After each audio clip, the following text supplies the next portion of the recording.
check, check.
turn this on. Okay, I'd like to welcome everyone back. We are already in session because we're coming back from executive session, so we're calling this public session to order. I'd just like to remind everyone that per the executive order by the governor, we are in a school building and masks must be worn. So could you please put your masks on, those who do not have them on? Thank you very much, I appreciate that. We are now going to move to the public hearing on our reopening plan. Dr. Deli? Thank you very much. Well, we do have in many respects, a long-awaited plan. I mean, this is the time of year when everyone, staff, parents, children, are eager to know what this upcoming school year is going to be like. And people have a right to know that. Our point in this public hearing is to share information with you and also to explain briefly how we are using ESSER dollars, federal dollars, to help support some of our initiatives within the school this year. Our goal this year is very simple. It's all students in person every day in the safest environment possible. And that includes layered mitigations that we will talk more about. We do not want what we had last year in the spring, where we had dual platforms, where children were learning either exclusively remotely or partially remotely. We understand the strength in the teaching and learning process is to be in person every day with your peers and with your teachers. That is our goal. To reach our goal, District 34 will follow the guidance that has been provided by the CDC, IDPH, the Cook County Department of Public Health, and ISB, all mandates from the state of Illinois. I'm having to go old school because my computer conveniently died. So Kathy, you'll make sure you're keeping up with me or vice versa. Thank you. The State Superintendent for Public Instruction for the state of Illinois has made this very clear, that the 21-22 school year, all schools must resume fully in person. Learning must take place for all students on all attendance days. And it is only under certain circumstances that involve unvaccinated and quarantined individuals that can be eligible for remote instruction. This just emphasizes and supports our goal as a school district. Let's get right into the health and safety protocols, because this will be the fundamental apparatus for how we will begin operating schools in very short order. First and foremost, in-person instruction is the priority. There is no goal option this year. So for those of you who are familiar, we did have a goal option last year. We do not have that option this year. We will be maintaining a 3-foot distancing as much as possible. Under Executive Order 85, masks are required for all who are in school buildings and on buses, regardless of vaccination status. Masks are not required when children are outdoors, and we will be having our mask breaks as we have starting last year. Staff vaccinations are required. They have been since last spring. Contact tracing efforts will continue, and there'll be slides that delineate each one of these a little bit more as we go through the presentation. We will have optional but encouraged shield testing system that will be implemented. It will not be implemented at the start of school. We have a target date that looks more like mid-September.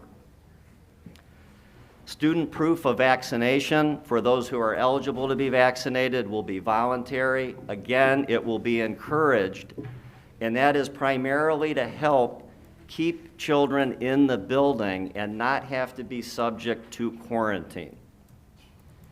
We will resume our dashboard reporting like we did last year.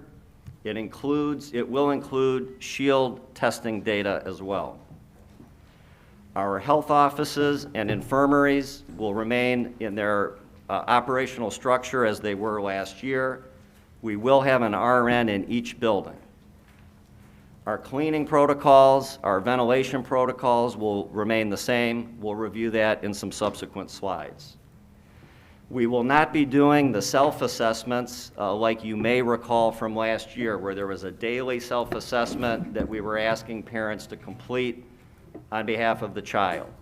We will not be doing that, but rather we will be messaging on a regular basis the importance of paying close attention to your child's health, as you always do. Pay attention to symptoms, and to see a physician if you believe that that is necessary. So we'll have a lot of reminders to that. We always like to say that the information that we're providing in these presentations is always subject to change. I think if we know anything, it's that new executive orders get issued, mitigations may get added, they may be lessened over time. There's no way to tell. We're going with the guidance that we have. We will adapt accordingly as we move forward. So just a reminder, you haven't seen this for a while, but we will be publishing a dashboard that depicts a variety of different information, some of which will be new. There's some encouraging information on this particular slide, if you can see it, and that's that in Glenview, which has a population of roughly 46,740 individuals, 40,000 individuals have at least one dose of the vaccine. 90% of the population has at least one vaccine dose. Likewise, people with complete vaccination series is over 34,000, or just about 77%. The data that we always look at and track, which is in the rears, it's always a week after the data is collected, we pay attention to that, and we report it out. It's public information. It's information that you can retrieve for yourself. Kathy, I don't know where it says Glenview, where you select a town. Are you in the Shiny app? In the Shiny app, yeah, it's the Cook County Department of Public Health's data reporting system, and you click on data by town. Okay, thank you. So this information is the same information that you would be able to look at. We just have it depicted in what we hope is an intuitive fashion for you. But it's categorized by minimal, moderate, and substantial community transmission. And you can see below that we have this broken out three ways. The first is Region 10, which is suburban Cook County. We break that down further, though, into Northfield Township. And the Northfield Township superintendents, zip codes rather, are 60025, 26, 93, and 29. So that's a catchment that we have established that represents our Northfield Township school districts. So all of the feeders to District 225, all of those communities. And then we also have it broken down in terms of Northfield Township plus or adjacent area code. So we create, for the purposes of being able to look at different data points, a larger catchment area to see what these various rates look like. So we report on weekly cases per 100,000 for Region 10, Northfield Township, and the Northfield Township and adjacent zip codes are all in substantial community transmission. The weekly positivity rate, on the other hand, which is a metric that's broken out separately, is in minimal community transmission, but we track this. This is from 1 week to the next to the next. The overall case number increases are in the next